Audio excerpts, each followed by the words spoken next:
வணக்கம் ஃப்ரெண்ட்ஸ். இன்றைக்கி என்ன பார்க்க போகிறோம் அப்படின்னா, இந்த உள்நிலையில் இனிமை அப்படிங்கிறது நமக்கு தேவையா, அல்லது உள்நிலையில் ஆனந்தம் அப்படிங்கிறது நமக்கு தேவையா அப்படிங்கிறது தான் அதுக்கான ஒரு பதிலை நம்ம பார்க்க போகிறோம். அதாவது ஒவ்வொரு மனிதனுக்குள்ளும் இருக்கிற ஏதோ ஒன்று அந்த எல்லைகளை விரும்புவது இல்லை. அது எல்லை இல்லாமல் போவதுக்கு தான் அந்த ஏங்குது. சரிங்களா? அப்போ நம்முடைய மனித இயல்பும் அப்படி தான் இருக்குது. இப்போது நம்மகிட்ட என்ன இருக்கோ அதை விட இன்னும் அதிகம் வேணும், அது கிடைச்சா இன்னும் அதிகம் வேணும் அப்படிங்கிற அந்த ஏக்கம்தான் நமக்கு. இன்னும் அதிகம் வேணுங்கிற ஏக்கம் மட்டும்தான் மனிதன்கிட்ட இருக்குது.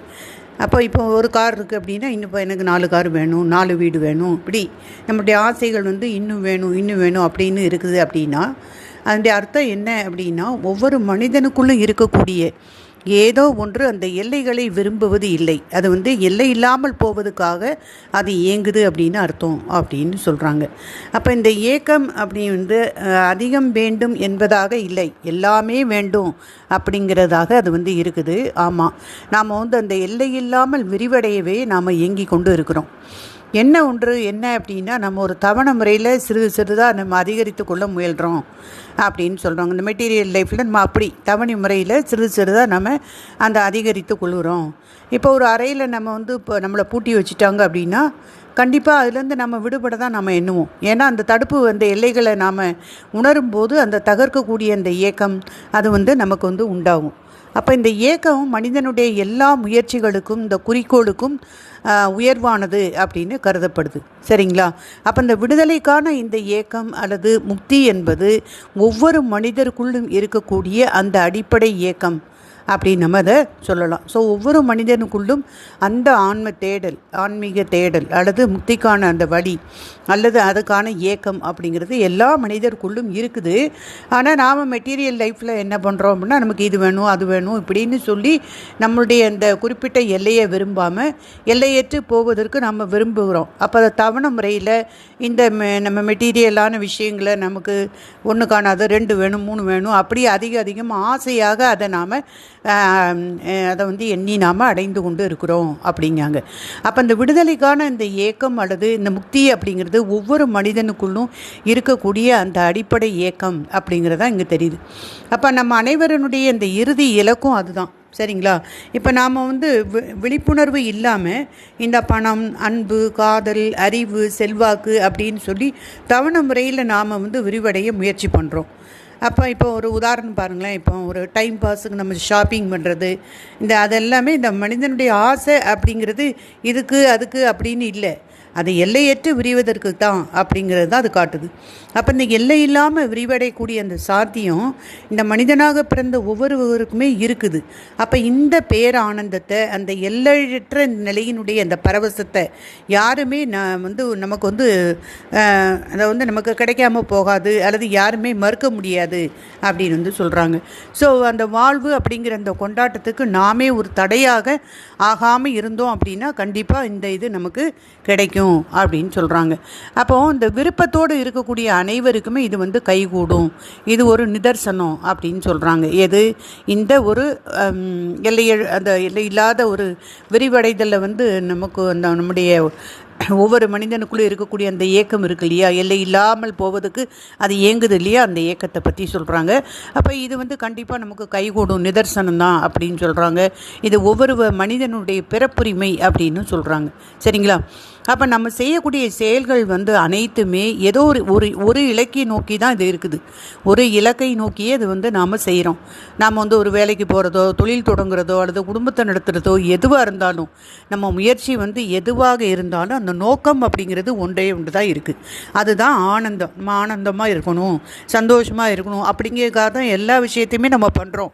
ஆனால் இந்த உலகில் வேறு ஏதாவது உயிரினத்தை நம்ம எடுத்துக்கிட்டு பார்த்தோன்னா அதுகளுடைய இந்த வாழ்க்கை தேவைகள் உடல் அளவோடு முடிஞ்சு போயிடுது.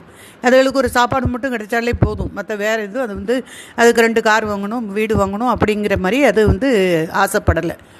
ஆனால் மனிதனாக பிறந்ததுனால அவன் அவனுடைய வயிறு காலியாக இருக்கும்போது அவனுக்கு ஒரு பிரச்சனை தான், ஐயோ வயிறு நிறையுமே அப்படின்னு ஒரு பிரச்சனை. வயிறு நிறைஞ்சிச்சுன்னா அவனுக்கு பல நூறு பிரச்சனைகள் அவனுக்கு வந்துடுது அப்படின்னு சொல்கிறாங்க. அப்போ இந்த பிழைப்பு அப்படிங்கிறது ஒரு முதல் படி தான். அதுக்கு பிறகு தான் இந்த வாழ்க்கை அப்படிங்கிறது ஆரம்பமாகுது அப்படிங்கிறத காட்டுறாங்க. ஏன்னா வயிறு பசி இருக்கும்போது நமக்கு அந்த பிரச்சனை தான் பெரிய பிரச்சனையாக இருக்கும். அந்த வயிறு நிறைஞ்சிட்டு அப்படின்னா வேறு பல பிரச்சனைகள் நமக்குள்ளே எழ ஆரம்பிச்சிடும். அப்போ அந்த வயிற்று பிழைப்புங்கிறது தான் முதல் பிரச்சனை, நமக்கு முதல் படி. அதுக்கு பிறகு தான் அந்த வாழ்க்கைங்கிறது நமக்கு ஆரம்பிக்குது. அப்போ இவ்வுலகில் முன் எப்போதுமே இல்லாத அளவுக்கு நம்முடைய தலைமுறை ஒரு எல்லா சௌகரியத்தையும் நாம் அனுபவிக்கிறோம் அப்படிங்கிறாங்க. அதாவது நாம் பிழைப்பை ஒழுங்குபடுத்தி ஒருங்கிணைத்து இருக்கிறோம். இப்போ உதாரணமாக நம்ம ஒரு சூப்பர் மார்க்கெட்டில் போனோன்னா இந்த ஒரு வருஷத்துக்கு வேண்டிய எல்லா சாமான்களையும் தேவையான அத்தனை பொருட்களையும் ஒரே தடவையில் நம்மளால் வாங்க முடியுது. அதுவும் வீட்டில் இருந்து வெளியே போகாமலே நம்ம வாங்கிடலாம். அப்போ இந்த உலக வரலாற்றிலேயே மிகவும் சௌகரியமாக வாழ்ந்த தலைமுறை யாருன்னா நாம தான். ஆனால் முந்தைய தலைமுறைகளோடு நாம் ஒப்பிட்டு பார்க்கும்போது அவங்க அளவுக்கு நாம் ஆனந்தமாக இருக்கோமா, அன்பாக இருக்கோமா அப்படின்னா இல்லை. அதுக்கு என்ன காரணம்? ஏன் அப்படின்னா நாம் நம்முடைய இந்த வெளிச்சூழல்களை சௌகரியமாக மாற்றி கொண்டு இருக்கிறோம். அந்த அளவுக்கு நம்முடைய ஆனந்த தேடல் நடந்திருக்குதா அப்படின்னு பார்த்தா அது இல்லை. சரிங்களா? அப்படி நடந்திருந்தாலும் நம்முடைய மூதாதையர்களை விட அதிக ஆனந்தத்தோடு நம்ம வாழலை. ஸோ அந்த வெளிச்சூழலை சௌகரியமாக மாற்றி நம்ம பெறக்கூடிய அந்த ஆனந்தம் அப்படிங்கிற அந்த பெரு முயற்சி நம்மகிட்ட இன்னும் அது வேலை செய்யலை. ஸோ அதனால் நம்முடைய அணுகுமுறையை நாம் மாற்றணும் அப்படின்னு சொல்கிறாங்க. சரிங்களா? அப்போ எல்லாமே இப்போ எனக்கு 4 கார் வேணும், அது பணம் வேணும், எனக்கு டெபாசிட்டு வேணும், எனக்கு வீடு வேணும், இப்படி எல்லாமே எனக்கு வேணும் நம்ம விரிவடைந்து கொண்டு போனாலும் அதனால் ஆனால் அந்த எல்லாத்தையுமே நம்ம அனுபவித்து கொண்டு இருக்கிறோம். இந்த தலைமுறையினர் மற்ற தலைமுறையினரை காட்டிலும் அதிகமாக நல்ல ஒரு அனுபவம் கிடைச்சது நம்ம தலைமுறைக்கு தான் அப்படின்னு அவங்க சொல்கிறாங்க. அப்போது வரலாற்றிலேயே மிக சௌகரியமாக வாழ்ந்த தலைமுறை நாம் தான். ஆனால் நாம் முன்னோர்களை அந்த முந்தைய அவங்களோட நம்ம கம்பேர் பண்ணி பார்க்கும்போது அவங்க அளவுக்கு நம்ம ஆனந்தமாகவோ அன்பாகவோ நம்ம வாழ்ந்திருக்கோமானா இல்லை.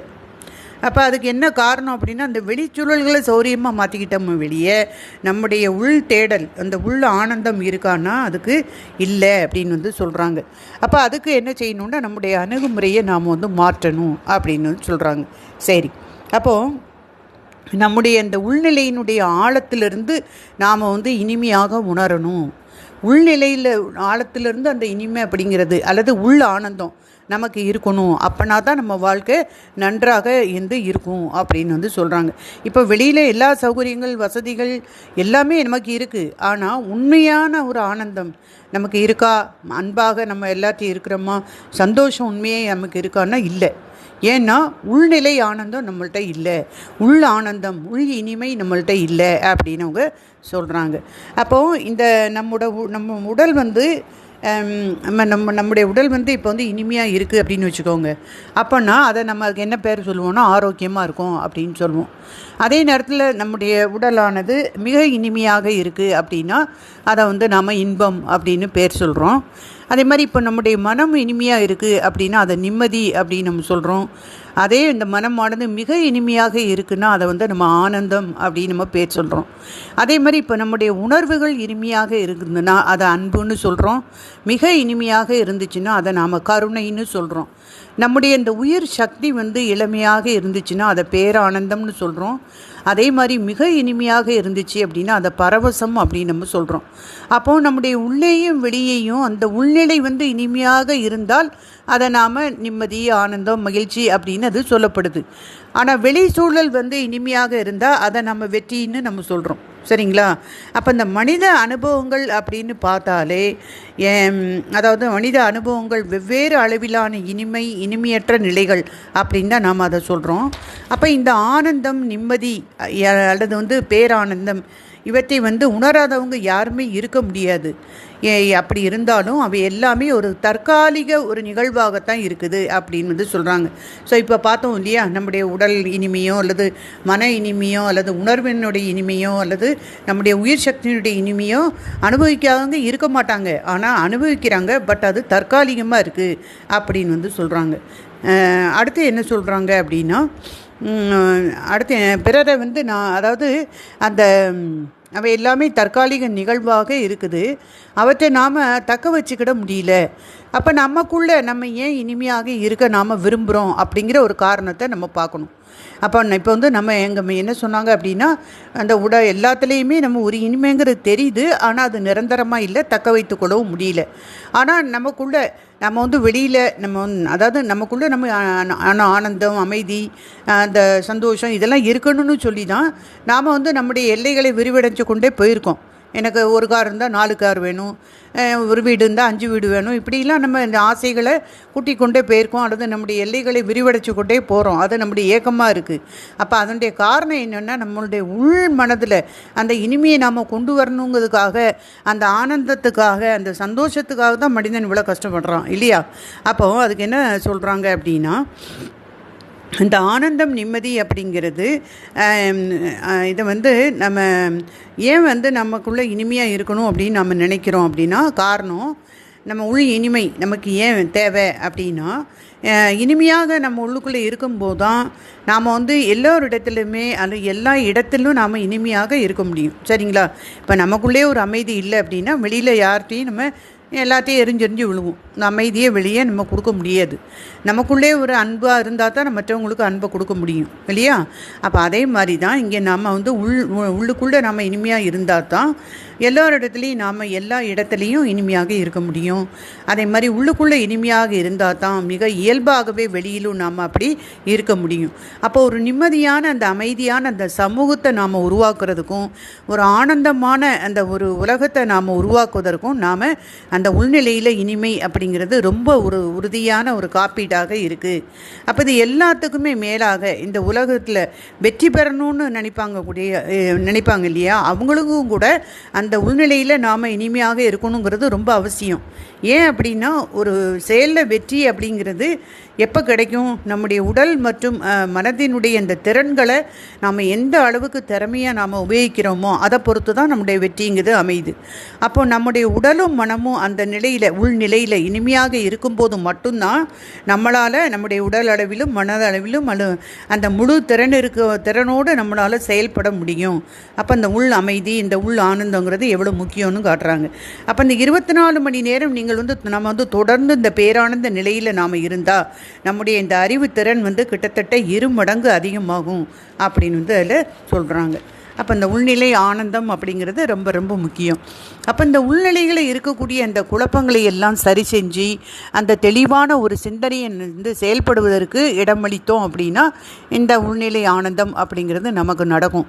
இப்போ நான் அப்படின்னு சொல்லும்போது அதே நான் என்று சொல்லக்கூடிய அந்த உயிர் சக்தி தான் சில சமயத்தில் சோகமாக, சில நேரம் நிம்மதியற்று, சில நேரம் துயரத்தில் ஆழ்ந்து இருக்குது. இப்போ நான் அப்படின்னு சொல்லக்கூடிய அந்த நம்மக்கிட்ட இருக்கக்கூடிய அந்த உயிர் சக்தி தான் சில சமயங்களில் இப்படி சோகமாகவும் துயரத்திலையும் இது ஆழ்ந்துருக்கு அப்படின்னு சொல்கிறாங்க. அப்போ நாம் நம்முடைய உயிர் சக்தியை எப்படி எந்த நிலையில் வைக்கணும் அப்படிங்கிறத நாம் தான் முடிவு செய்யணும். ஏன்னா நெகட்டிவில் நம்ம இருக்கும்போது நம்முடைய உயிர் சக்தியானது செலவழியுது, அங்கே தேவையில்லாமல் அது வேஸ்ட் ஆகுது. சரிங்களா? அப்போ அந்த விஷயத்தில் அந்த உயிர் சக்தியை நாம் எந்த நிலையில் வைக்கணும், எதுக்கு பயன்படுத்தணும் அப்படிங்கிறத நாம் தேர்வு செய்யணும். அப்போ இனிமை மட்டும்தான் நம்முடைய நோக்கமாக இருக்கணும் அப்படின்னு சொல்கிறாங்க. அப்போ இப்போ வந்து நமக்கும் நம்முடைய நல்வாழ்வுக்கும் இடையே இந்த தடையாக இருக்கக்கூடியது என்னது அப்படின்னா, நம்மளுடைய எண்ணங்களும் அந்த உணர்வுகளும் தான் அதுக்கு தடையாக இருக்குது. அப்போ நமக்கு அடிபணியாமல் அந்த வெளி சூழலுக்கு நம்ம வந்து அடிபணிஞ்சு இருக்கிறோம். சரிங்களா? அதாவது நமக்கு நாம் வந்து அடிபணியாமல் வெளி சூழலுக்கு நாம் அடிபணிஞ்சு இருக்கிறோம். இப்போ ஒரு உதாரணமாக ஒரு பெண்மணி வந்து தூக்கத்தில் ஒரு கனவு கண்டுகிட்டு இருக்காங்க. அதில் வந்து ஒரு ஆஜானுபாகுவான ஒரு ஆண் மகன் வந்து அவளை வந்து முறைச்சி பார்த்துட்டு இருக்க மாதிரி கனவு காங்குறாங்க. அதுக்கு பிறகு மெதுவாக அவளை நோக்கி வர்றாங்க. அப்போ அவளுடைய உடல் வந்து நடுங்க தொடங்குது. அப்போ அவள் கேட்குறா, என்ன பண்ண போகிறீங்க அப்படின்னு அவள் கேட்குறா. அதுக்கு அவன் சொல்கிறான், அந்த கனவில் அவன் சொல்கிறான், பெண்ணே நீ தான் சொல்லணும், இது உன்னுடைய கனவு, நம்முடைய அப்போ அது இது வந்து உன்னுடைய கனவுன்னு அவன் சொல்கிறான். அப்போ நமக்குள்ள விஷயத்துக்கு நாம் தானே முடிவெடுக்கணும். அப்போ நம்முடைய மனத்தில் நிகழ்வது இந்த கனவு. நம்முடைய விருப்பப்படி இந்த உலகம் வேணால் நடக்காமல் இருக்கலாம், ஆனால் நம்முடைய எண்ணங்களும் உணர்வுகளுமேயாவது நாம் விரும்பிய வகையில் நாம் நடக்க வைக்கணும் அப்படின்னு சொல்கிறாங்க. அப்போ இந்த உலகத்தை நம்ம இஷ்டப்படி நம்ம நடக்க வைக்க முடியாது, ஆனால் நம்மளுடைய எண்ணங்களும் உணர்வுகளுமாவது நாம் விரும்பும் வகையில் நடக்க வைக்கணும் அப்படின்னு சொல்கிறாங்க. அப்போ அது நடக்கலைன்னா காரணம் என்னென்னா அதை கையாள நமக்கு தெரியல அப்படின்னு அர்த்தம். அப்போ இந்த மனித இயந்திரத்தை நாம் வந்து ஒரு பகுத்தறிவோடு பகுத்தறிவின்றி நாம் கையாளுறோன்னு அர்த்தம். அப்போ ஒவ்வொரு புழுவும் பறவையும் விலங்கும் கூட மிக சுலபமாக வாழ்க்கையை நடத்தி பிழைப்பை பார்த்துட்டு போயிடுது. ஆனால் மனிதனுக்கு மட்டும் இது வந்து ஒரு பெரிய வாழ்க்கையே ஒரு சவாலாக இருக்குது. ஏன் அப்படின்னா அவனுடைய உள்நிலை வந்து குழப்ப நிலையில் இருக்குது அப்படின்னு சொல்கிறாங்க. அப்போ இந்த தொழில்நுட்ப முன்னேற்றம் வந்து நமக்கு எப்படிப்பட்ட ஒரு வசதிகளையோ சௌகரியத்தையும் நம்மளால் தொழில்நுட்பம் நமக்கு கொடுக்க முடியும், ஆனால் நல்வாழ்வை நமக்கு கொடுக்க முடியுமானா அது முடியாது. அப்போ வாழ்க்கையில் வந்து ஏதேதோ நம்ம செஞ்சு இந்த ஆனந்தம் மகிழ்ச்சி அப்படின்னு பல உணர்வுகளை நம்ம பெறணும்னு ட்ரை பண்ணாலும் அது வந்து நிலைக்காது, தற்காலிகமானது அப்படின்னு வந்து சொல்கிறாங்க. அப்போ அந்த வெளி சூழலை சார்ந்து இந்த உள் சூழல் இருக்கிற வரை அது அப்படி தான் இருக்கும். நாம் என்ன நினச்சிக்கிட்டோம், இப்படி இருந்தால் நமக்கு வந்து சந்தோஷமாக இருப்போம், என் பொண்ணு கல்யாணம் ஆகிட்டுன்னா நான் ஆனந்தமாக இருப்பேன், எனக்கு வேலை கிடச்சிட்டேன்னா நான் சந்தோஷமாக இருப்பேன் இப்படின்னு சொல்லி இந்த வெளி சூழலை சார்ந்த உள் சூழல் இப்படி இருக்கும்னு நினைக்கிற வரை இந்த இது வந்து இப்படி தான் இருக்கும் அப்படின்னு சொல்கிறாங்க. அப்போ அது வந்து நிலையற்று தான் அந்த இருக்கும். அப்போ இதிலேருந்து வெளிவரணுன்னா நாம் வந்து செல்லக்கூடிய அந்த திசையை நாம் மாற்றிக்கொள்ளணும் அப்படின்னு வந்து சொல்கிறாங்க. சரிங்களா? அப்போ என்ன, உள்நோக்கி செல்வது தான் அதற்கான வழி. அப்போ நாம் உள்நோக்கி பயணம் பண்ணணும் அப்படின்னு வந்து சொல்கிறாங்க. ஏன் அப்படின்னா எல்லாமே நமக்குள்ளே தான் நாம் அனுபவப்படுறோம். அதாவது இப்போ உதாரணம் பாருங்களேன், நமக்கு ஏற்படக்கூடிய அனுபவங்கள் எல்லாமே நமக்குள்ளே தான் நிகழுது. இப்போ ஒரு இன்பமாகட்டும், வேதனையாகட்டும், ஒரு ஆனந்தம், சோகம், எது ஆகட்டும், அது வந்து நமக்குள்ளே தானே நிகழுது. எனக்கு கோபமாக இருக்குது, எனக்கு ரொம்ப மனசு கஷ்டமாக இருக்குது இப்படி சொல்கிறோம். இது வெளியேவா நடக்குது, நம்ம மனதுக்குள்ளே நடக்குது, உள்ளுக்குள்ளே நடக்குது. அப்போ நம்மளுடைய அனுபவம் எல்லாமே உள்ளுக்குள்ளே தான். அப்போ நாம் உள்ளுக்குள்ளே தானே பயணம் பண்ணணும். அதை தான் அவங்க சொல்கிறாங்க. அப்போ இன்பம், வேதனை, ஆனந்தம், சோகம், இது எல்லாமே நம்ம வந்து அந்த அனுபவங்கள் உள்ளுக்குள் தான் நிகழுது. இப்போ உதாரணமாக ஒரு புத்தகத்தை நம்ம படித்தோம் அப்படின்னா அந்த வெளிச்சம் புத்தகத்தின் மேலே படுது, அந்த ஒளியினுடைய இந்த பிரதிபலிப்பு நம்ம கண்ணில் பட்டு உள்ளே போய் விழித்திரையில் தலைகீழாக பிம்பமாக உருவாகி அதுக்கப்புறம் அது தெரியுது. அப்போ இது நமக்குள்ளே தானே நடக்குது. யாராவது நம்ம தொடுறாங்க, அந்த தொட்ட உணர்வு நம்ம எப்படி நம்ம ஃபீல் பண்ணுறோம், நமக்குள்ளே தான் நம்ம அதை அனுபவப்படுறோம். அதே மாதிரி தான் நம்முடைய அனுபவங்கள் அனைத்துமே நாமே உருவாக்குவது தான் அப்படின்னு சொல்கிறாங்க. அப்போ நம்முடைய இந்த எண்ணங்களும் உணர்வுகளும், அதாவது நாம் வந்து அது எண்ணங்களும் உணர்வுகளும் நாம் தான் உருவாக்குறது அப்படின்னா அதை நமக்கு வேண்டிய வகையில் உபயோகிக்க முடியும் இல்லையா அப்படின்னு சொல்கிறாங்க. அப்போ அதாவது இந்த அனுபவங்கள் நம்முடைய எண்ணமாகட்டும் உணர்வாகட்டும் இதெல்லாமே நாம் தான் உருவாக்குறோம். அப்போ அதை நமக்கு வேண்டிய முறையில் அதை வந்து நம்ம உருவாக்க முடியும். இப்போ மனித உடல் வந்து தனக்கு தேவையான அந்த பேர ஆனந்தத்தை தானாகவே உருவாக்கி கொள்ள முடியும், அந்த வெளி காரணிகள் எதுவுமே இல்லாமல். இப்போ வந்து சிலர் மதுபானம், போதைகள் இந்த மாதிரிலாம் எடுத்துக்கிட்டு அவங்க வந்து வெளியில் எடுத்து அவங்க சந்தோஷமாக ஆனந்தத்தை அனுபவிக்காங்க. ஆனால் அதெல்லாம் நமக்கு தேவை கிடையாது. நம்ம வந்து அப்படி வெளியில் வந்து ஒரு இந்த மாதிரி பொருட்களை நம்ம வந்து உபயோகித்து ஆனந்தத்தை அடையணும் அப்படின்னா அது நம்முடைய விழிப்புணர்வை மங்க செய்யும், நம்முடைய ஆரோக்கியத்தை பாதிக்கும், நம்மளை அடிமையாக்கிடும் இல்லையா? அப்போ மனித உணர்ச்சிகள் ஒவ்வொன்றுக்குமே ஒரு ரசாயன அடிப்படை அப்படின்னு இருக்குது. இப்போ மகிழ்ச்சி அப்படிங்கிறது ஒரு குறிப்பிட்ட ரசாயனத்தை நமக்குள்ளே வந்து ஏற்படுத்தும், நிம்மதி அப்படிங்கிறது வேறு ஒரு விதமான ரசாயனம். நாம் வந்து விழிப்புணர்வோடு இருந்து அந்த பெறக்கூடிய நம்ம சுவாசத்தை நம்ம கவனிக்கோன்னு வைங்களேன், அதுவே நம்மளை வந்து அளவு கடந்த அந்த இன்பத்தை நம்ம இனிமையே கொடுக்கும் அப்படின்னு வந்து சொல்கிறாங்க. அதாவது தியானத்தை சொல்கிறாங்க. நம்ம வந்து இப்போ அமைதியாக உட்காந்து நம்ம வந்து கைகளை வந்து கோர்த்து கொண்டு கால்களை மடக்கி அல்லது சம்மணம் விட்டு உட்காந்து கண்ணை மூடிக்கிட்டு நமக்குள் நடக்கக்கூடிய அந்த இயல்பான சுவாசத்தை மட்டும் கவனித்தா கூட நமக்குள்ளே அந்த அளவு கடந்த இனிமை அப்படிங்கிறது நமக்கு வரும் அப்படின்னு சொல்கிறாங்க. ஸோ இதுதான் தியானம் அப்படின்னு நம்ம சொல்லுவோம். ஆனாபானா சதி தியானம். இதை வந்து நம்ம வந்து செய்யும்போது கூட நமக்கு அந்த இனிமை அப்படிங்கிறது கிடைக்கும். ஸோ இதற்கு என்ன தேவைன்னா விருப்பமும் அந்த ஈடுபாடும் தான் தேவை. சரிங்களா? இது வந்து நம்ம உள் இன்பம் அப்படிங்கிறத நம்ம கடையில் போய் பணம் கொடுத்து வாங்க முடியாது. இதை நமக்குள்ளே நாம் உருவாக்கணும். எப்படி இந்த மாதிரி நம்ம உட்காந்து தியானம் பண்ணும்போது நமக்கு அந்த உள் இன்பம் அப்படிங்கிறது வருது. ஸோ வெளிப்புற காரணிகளை கொண்டு நம்ம உள் ஆனந்தத்தை நம்மளால் வாங்கவே முடியாது. சரிங்களா? அப்போ வெளிப்புற காரணிகளை கொண்டு நமக்கு வரக்கூடிய அந்த இன்பமோ ஆனந்தமோ அது வந்து தற்காலிகமானது தான், அது நிலையானது கிடையாது அப்படிங்கிறத நம்ம தெரிஞ்சுக்கணும். அப்போ இந்த உள் இனிமையை நாம் அனுபவிக்கணும் அப்படின்னா இந்த தியானம் பண்ணுறதுக்கு அப்படின்னு வச்சுக்கோங்களேன், இதுக்கு நமக்கு விருப்பமும் அந்த ஈடுபாடும் வேணும் அப்படின்னு. அப்போ இப்போ நம்முடைய துக்கம் துயரம் இதிலிருந்து நாம் வெளியே வரணும் அப்படின்னா அதுக்கு ஒரே ஒரு வழி இந்த உள்நோக்கிய பயணம்தான் அப்படின்னு அவங்க சொல்கிறாங்க. சரிங்களா? அப்போ இந்த மனித உயிர் அப்படிங்கிறது எல்லையற்று விரிவதற்கு தான் எப்போவுமே ஏங்கி கொண்டே இருக்குது. அப்படின்னா என்ன அர்த்தம்? நாம் தியானம் பண்ணுறது தான் எல்லையற்று நாம் விரிவடைகிறது. சரிங்களா? அப்போ அந்த எல்லையற்று விரியக்கூடிய அந்த ஆற்றலை மட்டும்தான் நமக்கு அதுதான் நமக்கு நிரந்தர திருப்தியே நமக்கு வந்து கொடுக்கும். இப்போ வந்து நிம்மதி ஆனந்தம் இவை எல்லாமே வந்து ஒரு சாதாரண வாழ்வினுடைய அடிப்படை தேவைகள். சரிங்களா? அப்போ நாம் இப்போ ஃபார் எக்ஸாம்பிள் இப்போது நம்ம ஒரு நேரம் ஆகாரம் சாப்பிட்ணும் அப்படின்னா கூட மன நிம்மதி இல்லாமல் நம்மளால் சாப்பிட முடியாது. ஒரு ஆனந்தம் இல்லாமல் இப்போ ஏதாவது கஷ்டத்து மன வேதனையாக இருக்குது, யாரோ நம்மளை திட்டாங்க அப்படின்னு வைங்க, அப்போ அந்த மன கஷ்டமாக இருக்கும்போது அந்த நேரம் ஆகாரம் நம்மளால் சாப்பிட முடியுமா? முடியாது. அப்போ இதெல்லாம் வந்து ஒரு அடிப்படை தேவை. இந்த ஒரு நிம்மதியாக இருக்கிறது, ஆனந்தமாக இருக்குது, இது எல்லாமே அதுபோல தான்.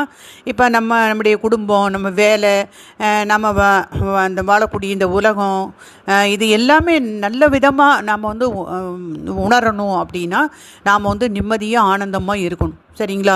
அப்போ இதை வந்து நம்ம வாழ்வினுடைய முடிவில் போய் இதுக்காக நம்ம வந்து ஏதாவது பண்ணோம் அப்படின்னா ஒரு பயனும் கிடையாது.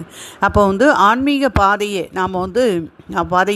நம்ம வந்து நிம்மதி கிடைக்கணும் அப்படின்னு சொல்லி பின்பற்றக்கூடாது.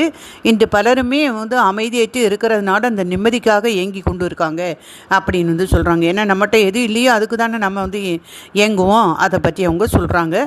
ஸோ மனித உயிர் அப்படிங்கிறது எல்லையற்று விரிவடைவதற்கு தான் ஏங்கி கொண்டு இருக்குது. அந்த எல்லையற்று விரியும் அந்நிலை மட்டும்தான் அது நமக்கு வந்து ஒரு நிரந்தர திருப்தியை வந்து தரக்கூடியது. அந்த ஆன்மீக தேடல் அப்படிங்கிறது ஒவ்வொரு மனிதனுக்குள்ளும் இருக்கக்கூடிய அந்த ஏக்கம்.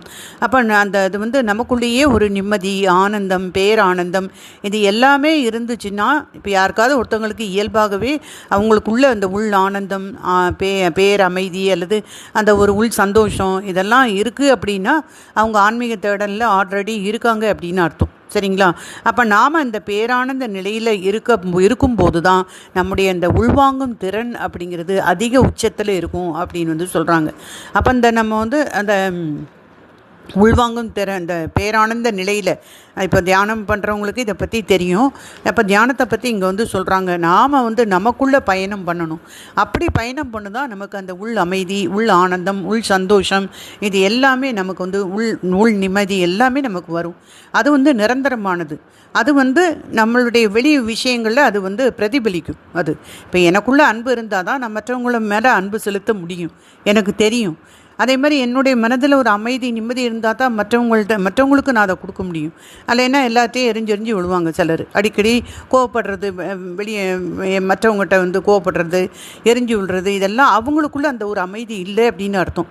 அப்போ அந்த உள் அமைதி அந்த ஒரு சந்தோஷம் உள் ஆனந்தம் இதெல்லாம் வேணும் அப்படின்னா நம்ம வந்து தியானம் பண்ணணும், உள்நோக்கிய பயணம் பண்ணணும் அப்படிங்கிறத இங்கே வந்து நமக்கு எடுத்து சொல்கிறாங்க. அப்போ நமக்குள்ளே இருக்கக்கூடிய அந்த புத்திசாலித்தனத்தோடு நாம் வந்து விழிப்புணர்வோடு நாம் தொடர்பு கொண்டால் நமக்குள்ளே இருக்கக்கூடிய அந்த புத்திசாலித்தனம் நம்முடைய ஆன்மா. இப்போ நமக்குள்ளே இருக்கக்கூடிய அந்த புத்திசாலித்தனத்தோடு நாம் விழிப்புணர்வோடு தொடர்பு கொள்ளும்போது நம்முடைய வாழ்க்கை உட்பட அனைத்துமே வேகத்தக்க வகையில் அந்த வந்து அமையும் அப்படின்னு சொல்கிறாங்க. ஸோ மிதமிஞ்சி அந்த புத்திசாலித்தனம் அப்படிங்கிறது இந்த உயிர் தான், இந்த ஆன்மா அல்லது இந்த உயிர் அப்படின்னு நம்ம சொல்லுவோம். ஸோ அதோடு நம்ம வந்து கனெக்ட் ஆகணும். இப்போ தியானத்தில் நாம் இந்த எண்ணமற்ற நிலையில் நாம் இந்த ஆன்மாவோடு நாம் வந்து கனெக்ட் ஆகும். அதை தான் இங்கே சொல்கிறாங்க. அந்த மனித புத்திசாலித்தனம் அப்படிங்கிறதெல்லாம் பிழைப்பு நடத்துக்கு உதவக்கூடிய ஒரு சாமர்த்தியமான விஷயம். ஆனால் உண்மையான புத்திசாலித்தனம் அப்படிங்கிறது இந்த உயிரும் அதுக்கு அடிப்படையான இருக்கக்கூடிய அந்த சக்தியும் மட்டும்தான் அப்படின்னு சொல்கிறாங்க. அப்போ அடுத்து என்ன சொல்கிறாங்க அப்படின்னா இந்த இந்த உச்சபட்ச அதாவது இந்த படைப்பை வந்து நாம் என்ன சொல்கிறாங்க அப்படின்னா, இந்த படைப்பை வந்து வெறுமனே நாம் கவனித்து கொண்டு இருந்தால் அந்த தெய்வீகம் இந்த படைப்பின் மூலமாக இருக்கும் அந்த சக்தி அது அப்படிங்கிறத நம்ம அந்த ஒரு உச்சபட்ச புத்திசாலித்தனம் தான் அப்படிங்கிறத நம்மளால் அறிய முடியும் அப்படின்னு வந்து சொல்கிறாங்க. அடுத்து வந்து இந்த ஒரு நம்ம வந்து நம்முடைய அப்போ இந்த ஒரு தியானம் அப்படிங்கிறத நாம் செய்யணும் அப்படின்னா இந்த உடலை தேவையான விதத்தில் நாம் வந்து மாற்றி அமைத்து அதை உயர்ந்த சாத்தியத்துக்கு நாமளை தயார் பண்ணணும் இல்லையா? அப்போ அதுக்கு தான் வந்து யோகா அப்படின்னு அதுக்கு பேர். இப்போ அந்த மனிதனை வந்து தெய்வீகமாக மாற்றுவதற்கு ஒரு தனி தொழில்நுட்பம் இருக்குது. அதுதான் வந்து இந்த யோகா அப்படின்னு நம்ம சொல்கிறோம். அப்போ இந்த மனிதனுடைய இப்போ அதுக்குள்ளே வந்து இந்த முதுகுத்தண்டு அப்படிங்கிறது இந்த தியானம் பண்ணுறதுக்கு ரொம்ப முக்கியமான ஒரு விஷயம். ஏன் அப்படின்னா இது வந்து சும்மா சாதாரணமாக ஒரு அடுக்கப்பட்ட ஒரு எலும்பு அப்படின்னு கிடையாது. இது வந்து பிரபஞ்சத்துடைய அச்சு, ஒரு ஆக்சிஸ் அப்படின்னு அவங்க சொல்லுவாங்க. அது வந்து அதனுடைய செயல்பாடு நம்முடைய இந்த உடலை நாம் எப்படி மாற்றியமைத்து கொள்கிறோம் அப்படிங்கிறத பொறுத்து அது அமையும் அப்படின்னு அதை வந்து சொல்கிறாங்க. ஸோ யோகா அப்படிங்கிறது ரொம்ப முக்கியம். யோகாங்கிறது ஒன்றிணைதல், நம்முடைய ஆன்மாவோடு இணைதல் அப்படின்னு நம்ம அதை எடுத்துக்கலாம். அப்போ அப்படி செய்யும்போது நமக்குள் பயணம் பண்ணி நம்முடைய உயிரோட அல்ல உயிர் சக்தியோடு நம்ம கனெக்ட் ஆகும்போது நமக்கு அந்த உள் அமைதி, உள் ஆனந்தம், உள் சந்தோஷம், உள் நிம்மதி எல்லாமே நமக்கு கிடைக்கும். அப்போ அது கண்டிப்பாக வெளியில் அது எதிரொலிக்கும் அப்படின்னு சொல்கிறாங்க. ஸோ அது வந்து நமக்கு உள் அமைதி கிடைக்கிறது அப்படிங்கிறது நிரந்தரமானது. அது வந்து அதுக்கு எல்லையே கிடையாது. நம்ம எல்லையற்று அது வந்து விரியக்கூடிய தன்மையில் அது வந்து இருக்குது. அப்போ யோகா என்பது இப்படைப்போடு நாம் ஒன்றாக உணர்தல் அப்படின்னு. இந்த யோகா அப்படிங்கிறது இப்படைப்போடு நாம் வந்து ஒன்றாக உணர்தல். அது மாதிரி எல்லா உயிர்களையும் நான் அப்படின்னு சொல்லி அந்த அரவணைக்கிறது. அப்போ அந்த எல்லையில்லா தன்மையை வந்து நாம் உணர்றது அப்படின்னு அவங்க சொல்கிறாங்க. ஸோ இந்த உடல் மன எல்லைகளை தாண்டிய அந்த பரிமாணத்திற்கு ஒருவரை வந்து கொண்டு சேர்க்க வல்லது இந்த யோகா அல்லது இந்த தியானம் அப்படின்னு நம்ம சொல்லலாம். ஸோ அதை தான் வந்து இங்கே நமக்கு சொல்லியிருக்காங்க. அப்போது இந்த உள் மனதில் இந்த அமைதி, ஆனந்தம் இதெல்லாம் நமக்கு ஏன் தேவை அப்படிங்கிறத இங்கே காட்டுறாங்க. உண்மையாகவே உள் மனதில் ஆனந்தம், அமைதி இல்லை. வெளி காரணிகளை கொண்டு நம்ம எவ்வளவோ ட்ரை பண்ணுறோம், பொருட்களை சேர்க்குறோம், பதவிகளை கூட்டுறோம், புகழை கூட்டுறோம். எது கூட்டினாலும் நமக்கு வந்து அந்த அமைதி, அந்த நிம்மதி, சந்தோஷங்கிறது நிலையாக இருக்கிறது கிடையாது. ஒரு தற்காலிகமாக வேணால் கிடைக்கலாம், அது நிரந்தரம் இல்லை அப்படிங்கிறத அவங்க காட்டுறாங்க. அப்போ நமக்கு உள்ள அமைதி இருந்தால் தான் நம்ம வெளியில் அதை கொடுக்க முடியும் இல்லையா? அப்போ அந்த உள்ள அமைதி, ஆனந்தங்கிறது நமக்கு தேவை. அது மட்டும் இல்லாமல் இந்த உள்வாங்கக்கூடிய திறன் அது வந்து நமக்கு முக்கியமாக தேவை இல்லையா? அதுவும் வந்து இந்த யோகா அல்லது இந்த உள்ள ஆனந்தம், உள்நோக்கிய பயணம் தான் நமக்கு அது வந்து அதை தரும் அப்படிங்கிறத நமக்கு இங்கே சொல்கிறாங்க. அதே மாதிரி இன்னொன்று என்ன சொல்கிறாங்க அப்படின்னா, நமக்கு வந்து அதாவது எந்த ஒரு வெற்றி நமக்கு வாழ்க்கையில் வரணும் அப்படின்னாலும் நமக்கு இந்த உள் அமைதி, உள் ஆனந்தம் அப்படிங்கிறதும் நமக்கு வந்து தேவையாக இருக்குது. அதே மாதிரி இன்னொரு இதை வந்து இங்கே என்ன சொல்கிறாங்க அப்படின்னா, இந்த தலைமுறையில் நாம் வந்து எல்லாம் அனுபவித்து எல்லாமே ஒரு நல்ல ஒரு அனுபவிக்கக்கூடிய ஆட்களாக இருந்தாலும் கூட நம்முடைய முன்னோர்களை நாம் வந்து கம்பேர் பண்ணி பார்க்கும்போது அந்த அளவுக்கு நமக்கு ஆனந்தம், அந்த அமைதி, சந்தோஷம் எதுவுமே நமக்கு வந்து அந்த அன்பு எதுவுமே இல்லை அப்படிங்கிறதையும் நமக்கு இங்கே காட்டியிருக்காங்க. அது மட்டும் இல்லாமல் நாம் வந்து இந்த என்ன சொல்கிறாங்க அப்படின்னா, நம்மளுடைய அந்த உணர்வுகள் இருக்கு இல்லையா, அந்த எண்ணங்களும் உணர்வுகளும் வந்து நமக்கு அந்த அடிபணியாமல் இருக்குது அப்படின்னு வந்து சொல்கிறாங்க. அப்போது அந்த ஒரு எண்ணங்களையும் உணர்வுகளையும் நமக்கு அடிபணியக்கூடிய அளவில் நம்ம மாற்றி அமைக்கணும் அப்படிங்கிறத இங்கே நமக்கு எடுத்து காட்டுறாங்க. அப்புறம் என்ன சொல்கிறாங்கன்னா, இந்த நமக்கு வந்து இந்த தொழிலில் ஒரு முன்னேற்றம், சௌகரியம் இது எல்லாமே வந்து நமக்கு அது தரும். உள்நிலையில் நமக்கு வந்து அமைதி அப்படின்னு வந்துட்டாலே நமக்கு வந்து இந்த வாழ்க்கையே வந்து ஒரு புது ஒரு மாற்றத்தை நமக்கு வந்து கொடுக்கும் அப்படிங்கிறத சொல்கிறாங்க. அது மட்டும் இல்லாமல் நாம் வந்து ஆனந்தமாக இல்லை அப்படின்னா நமக்கு சிறு பிரச்சனை கூட பூதாகரமாக தெரியும். அப்போ நாம் இனிமையாக வைத்துக்கொள்வதே பெரும் போராட்டமாக இருந்தால் அந்த நம்ம வந்து மற்றவங்களை பற்றி நாம் எப்படி சிந்திக்க முடியும்? நாம் அன்பாக நமக்குள்ளே இருந்தால் தானே, நாம் நம்மளை நேசித்தா தான் மற்றவங்கள நேசிக்க முடியும். நாம் நம்மளை கவனிச்சுக்கிட்டால் தான் மற்றவங்கள கவனிக்க முடியும். ஸோ இது உள்நிலையில் என்ன நிலை இருக்கோ அதை தான் நாம் வெளியே ரிஃப்ளெக்ட் பண்ணுவோம், எதிரொலிக்கும். அதனால் உள் அமைதி அல்லது உள்நோக்கிய பயணம் அல்லது தியானம் அப்படிங்கிறது ரொம்ப முக்கியம் அப்படிங்கிறது தான் நமக்கு இங்கே காட்டுறாங்க. ஸோ அந்த மனித உயிர் அப்படிங்கிறது எப்போவுமே இந்த எல்லையற்று அந்த விரிவடைவதற்கு தான் அது வந்து ஏங்கி கொண்டு இருக்குது. ஸோ எல்லையற்று விரியக்கூடிய அந்நிலை மட்டும்தான் நமக்கு வந்து நிரந்தர திருப்தியை வந்து அது வந்து தர முடியும். ஸோ இது ஒவ்வொரு மனிதனுக்கும் உள்ள உரிமை அப்படிங்கிறதையும் நமக்கு வந்து சொல்கிறாங்க. ஸோ இது வந்து ஒரு எட்டா கனி அப்படிலாம் கிடையாது, எல்லாருக்கும் வந்து அமையக்கூடிய ஒரு விஷயமாக தான் இது வந்து இருக்குது அப்படிங்கிறதே நமக்கு வந்து காட்டுறாங்க. ஸோ வந்து இந்த ஆன்மீக அந்த அதாவது நமக்குள்ள இந்த ஆனந்தம், அந்த பேரானந்தம் எல்லாமே உள் ஆனந்தம் அப்படிங்கிறது இயல்பாகவே நமக்கு வந்து இருந்துச்சு அப்படின்னா ஆன்மீக தேடல் ஆல்ரெடி இருக்கோன்னு அர்த்தம். இல்லைன்னா அந்த நிலைக்கு நம்ம வந்து வரணும், அப்போ தான் நம்முடைய இந்த உள்வாங்கும் திறன் அப்படிங்கிறது உச்சத்தில் இருக்கும் அப்படின்னு இந்த உள் ஆனந்தம் தேவையா அப்படிங்கிறதுக்கு நமக்கு இங்கே அதற்கான ஒரு காரணத்தையும் பதிலையும் கொடுத்துருக்காங்க. Okay friends, thank you friends.